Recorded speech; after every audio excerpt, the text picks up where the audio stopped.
ISKCON মানে জঙ্গি সংগঠন, চিন্ময় দাস মানে হিন্দু ধর্মাবলম্বী নয়, চিন্ময় দাস মানে ইহুদিবাদীর অনুপ্রবেশ ঘটানো সেই স্বামী প্রভুপদের বক্তব্য। দিল্লিতে বসে শেখ হাসিনা তার সেই দোসর মোদীকে নিয়ে আমার বাংলার মাটির দিকে হাত বাড়াচ্ছে। এই দেশের মানচিত্রের দিকে সেই দিল্লি থেকে যে চারজনায় হাত বাড়াবে সেই হাত ভেঙে ফুটিয়ে রেখে দেওয়া হবে। 1963 সালে ইউরোপে একটি সংগঠনের জন্ম হয়েছিল, নাম দেওয়া হয়েছিল ইসকন। তার প্রতিষ্ঠাতা ছিল স্বামী প্রভুপাদ।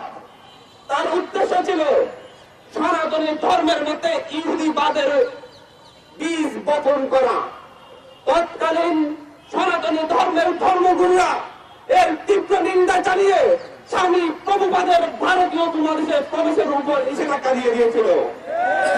স্বামী প্রভুপাদ যখন ভারতীয় উপমহাদেশ থেকে বিতাড়িত হয়েছিলেন তখন তার সঙ্গে ছিল ইহুদিবাদী বিভিন্ন এজেন্টরা, তার সঙ্গে ছিল ইহুদির এজেন্টগুলা।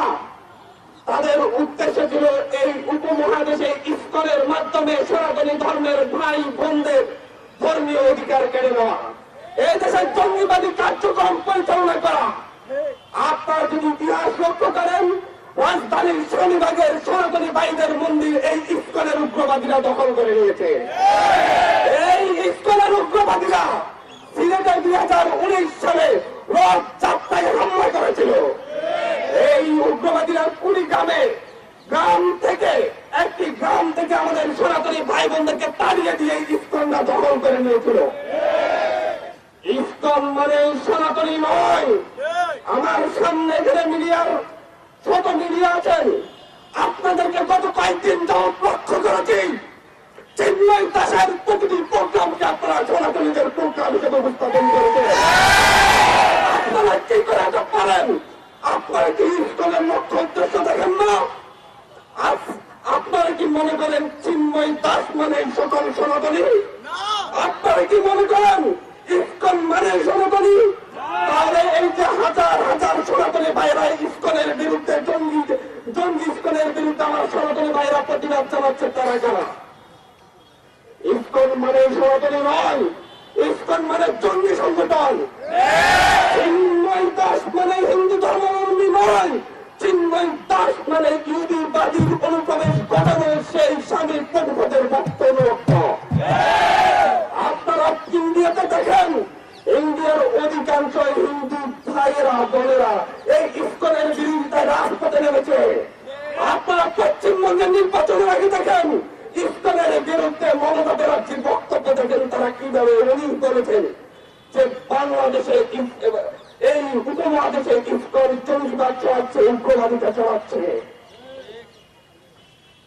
এই দেশে লাখো সনাতনী ভাই বোনদের বসবাস, তারা সকলেই চিন্ময়কে প্রভু মানে না, তারা সকলেই চিন্ময়কে তাদের ধর্মগুরু মানে না। এদেশের লাখো সনাতনীরা চিন্ময়কে তাদের ধর্মের শত্রু মনে করে। আপনারা তো আমি দেখি নাই হেফাজতের আন্দোলনের সময় বলেছেন মুসলিমদের আন্দোলন, তখন তো বলেছেন হেফাজতের আন্দোলন। আমি তো দেখি নাই আল্লামা সাঈদীকে অ্যারেস্ট করা পরে আপনারা বলেছেন যে মুসলিম নেতাকে অ্যারেস্ট করা হয়েছে, চাইনি ছিল। তাহলে এখন কেন চিন্ময় দাসের ক্ষেত্রে সনাতনী নেতাকে অ্যারেস্ট করা হয়েছে বলে প্রচার করবে? বাংলাদেশের মাটিতে বসে দিল্লির এজেন্ডা বাস্তবায়ন করতে দেওয়া হবে না। আপনাদেরকে আমি আজকে এখান থেকে বলতে চাচ্ছি, গতকালকে আমি একটি টক শোতে বলে এসেছি, চিন্ময় দাস কিংবা ইসকনকে লড়ার লেন্থে সনাতনী হিসেবে প্রচার করার কারণে মূলত আজকে এটা এত দূর এসেছে। চিন্ময় দাস একটি গোষ্ঠী, বাংলাদেশের জামাত ইসলাম যেমন একটি ধর্মীয় সংগঠন, বাংলাদেশে হেফাজত ইসলাম যেমন একটি ধর্মীয় সংগঠন, বাংলাদেশের খেলাফত মসজিদ যেমন একটি ধর্মীয় সংগঠন, চিন্ময়ের সেই হিন্দু জাগরণী মঞ্চ একটি মাত্র ধর্মীয় সংগঠন। এটা সকল হিন্দুদের প্রতিরোধ করে না। এই জঙ্গিবাদী এই সংগঠন দীর্ঘ সময় ধরে বাংলাদেশের শিশু কিশোরদের, কোমলমতি শিশু কিশোরদের তাদের উগ্রবাদিতায় লিপ্ত করার জন্য ষড়যন্ত্রে লিপ্ত ছিল। তারা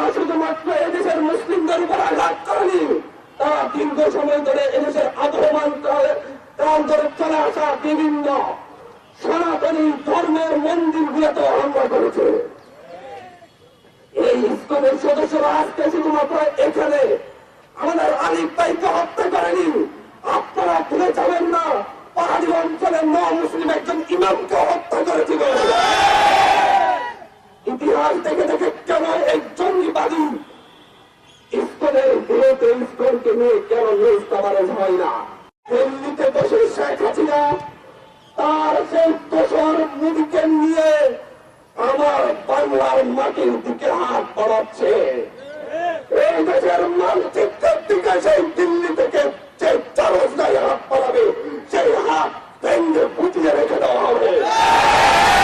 সেইটা চিহ্ন দেশের রূপে হোক, ইসকনের রূপে হোক, আনসার লীগের রূপে হোক, যেটার রূপেই হোক, এই হাত ভেঙে দেওয়ার জন্য এদেশের মানুষ প্রস্তুত। আমরা জীবন দিতে শিখেছি, আমরা অলরেডি শহীদ হয়ে গিয়েছি, আমাদের মৃত্যুর আর কোনো ভয় নেই। আমাদেরকে আরেকবার মরতে বাধ্য করবেন না। আমাদের আলিফ ভাইয়ের বাবা যে ধৈর্যের পরিচয় দিয়েছেন, এটাকে আপনারা দুর্বলতা ভাববেন না, এটা আমাদের প্রস্তুতি মাত্র। সেই পশ্চিমবঙ্গে বসে নিজের রাজ্যে গোহারা হয়ে শুভেন্দু অধিকারী নাকি আমার দেশের সীমানার অজ্ঞদের ঘোষণা দেয়। শুভেন্দু অধিকারী বাড়ি অপেক্ষার জন্য সেই কলকাতার ভাই বোনেরা অপেক্ষা করছে। বাংলাদেশের এই দেশের জনগণ এখন আর 5ই আগস্টের পূর্ববর্তী জনগণ নেই। 5ই আগস্টের পরিবর্তনের পরে এখন আর এই বাংলাদেশের দিল্লির দালাল আর ইতিহাস গুলা নেই। প্রত্যেকটা কলকাতায় পালিয়ে গিয়েছে, দিল্লিতে পালিয়ে গিয়েছে। বাংলায় যারা আছে সবাই দেশপ্রেমিক। এই দেশপ্রেমিকদের মধ্যে এখন আছে দিল্লির দালালদের যে ভুল চাপটা এখনো লুকিয়ে আছে। তাদের বিরুদ্ধে দেশের সকল ছাত্র সংগঠন একসাথে গত 5 দিন জিরো টলারেন্স ঘোষণা করেছে। আমরা এতদিন ধৈর্য ধরেছি আইন শৃঙ্খলা বাহিনী সন্ত্রাসী ছাত্রলীগকে গ্রেপ্তার করবে। আমরা ধৈর্য ধরেছি আইন শৃঙ্খলা বাহিনী মুজিববাদী আওয়ামী লীগের সন্ত্রাসীদেরকে গ্রেপ্তার করবে। আমরা ধৈর্য হারা হয়েছি। আজ তো সেই গত 5 থেকে সিদ্ধান্ত নেওয়া হয়েছে